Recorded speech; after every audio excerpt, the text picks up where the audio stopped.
what you saw from the offensive line today? I'm looking at it right here. I thought we ran the ball very effectively.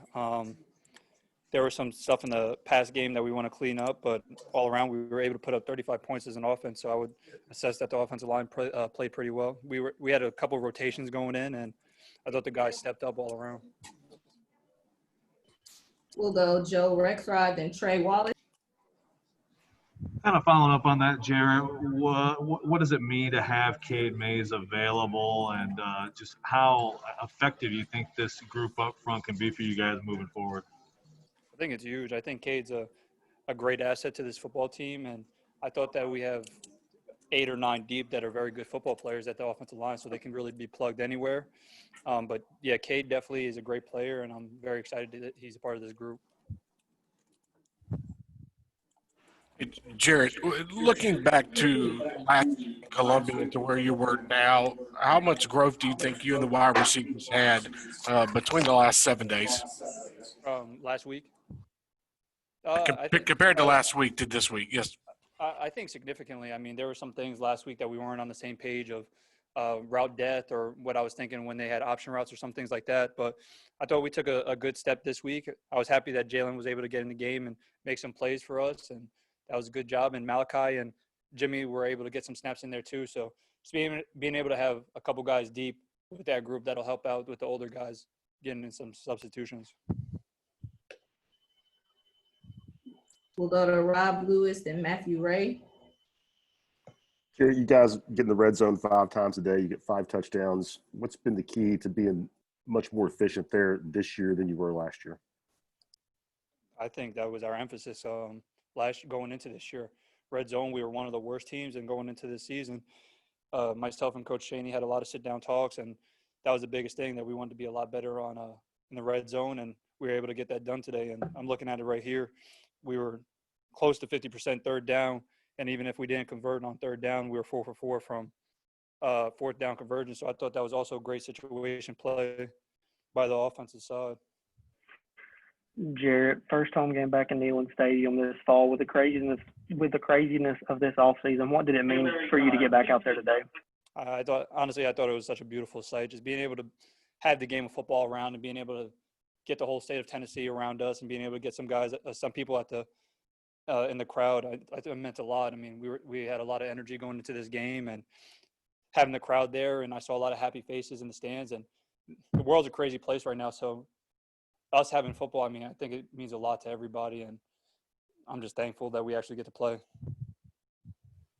Here we'll go to Nicholas Hill, then Vince Farrar. Jarrett, you guys went for 4th down twice in that first drive, including once in your own territory. Just how much confidence does it give you and the rest of the offense that the coaches are willing to be so aggressive so early in the game? Big time. I mean, but we harp on our short yardage plays, and we want to be one of the best short yardage teams in all of college football. So if you come watch one of our practices, we're really harping on it probably 15, 20 minutes a day just on our short yardage offense. And the fact that the coaches have that much trust in us and are willing to go like that definitely gets us excited, and it kind of just gives a boost to the team. Jarrett, can you talk about your effectiveness in those short yardage situations, converting with those QB sneaks, especially considering, what happened last year against Alabama? You've gotten so good at that. And has that included maybe studying some Tom Brady tape, who's really good there?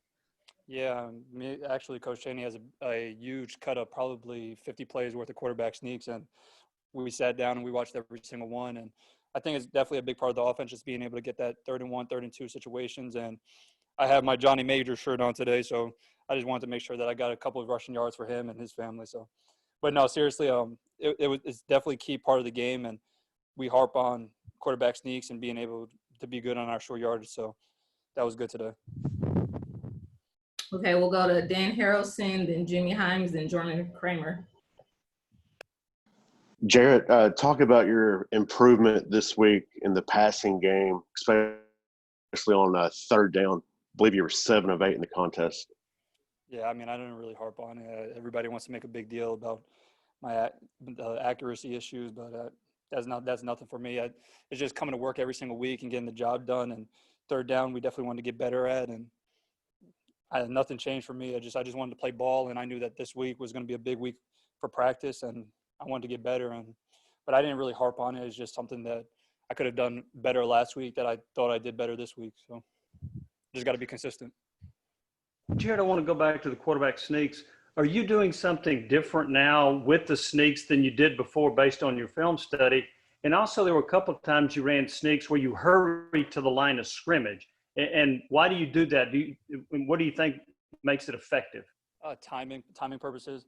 We want to be able to catch the defense off guard. I mean, there's some situations that we want to give the ball to the running back and short yardage, but whenever I get that signal of quarterback sneak, it's either I want to hurry up or we just want to get set up and kind of mock the defense a little bit. But like I said, we work on quarterback sneaks probably 15 minutes a day. We start off practice with center quarterback exchange for 10 minutes, and we harp on quarterback sneaks and just getting low and driving our feet. So Coach Winkie does a great job of helping us out with just going into game plan, talking about what they're going to do on these short yards. Jarrett, you guys really established the run early on in this game compared to what you were able to do in South Carolina. I think in South Carolina, rushed it only 8 times, over 20 times in the first half of this game. When you're able to kind of develop the run early like that, what does that mean specifically for you? And then can you kind of just touch on what you saw from Eric Gray and Ty Chandler today? I thought that the offense was very effective both ways, but just being able to establish a run definitely helps. And when you start seeing that they're playing cover one or they're having a 7-8-man box, you know that we got to go over the top with that. And I thought the receivers did a good job of getting open and creating some explosive plays in the pass game. But the running backs had a great game. I'm looking at it right now. They played their behinds off, and just being able to have them in the passing game as well as some threats, it's big for them. So, I mean, I think Eric Gray and Ty Chandler are one of the best duos in college football. So we just need to keep feeding them and getting the offensive line to play well, and I just need to be in the right checks every play. All right, and last 2 questions are Blake Topmeyer and David Pascal. Jarrett, you guys get Georgia next week. You know, it's been since 2016 this program was able to beat Georgia. I mean, do you feel like this program's ready to contend and challenge with Georgia? We're worried about getting better every day. We want to go 1-0, and it just happens that Georgia's in our way of going 1-0 every week. So we're going to study our behinds off. We're going to get in the film room. We're going to get recovery and get stronger and just focus on this coming week, and we want to win this football game. Jarrett, I guess it's a similar question, but the last couple of years it seems like y'all have started 0-2 in league play and tried to get back to 500. Now with each win that y'all have accomplished, these stages keep getting better, and of course Athens will be a huge stage. Is there some excitement in that, knowing that every game, because when y'all win, things get bigger and bigger? Yeah, absolutely. This is going to be big boy ball.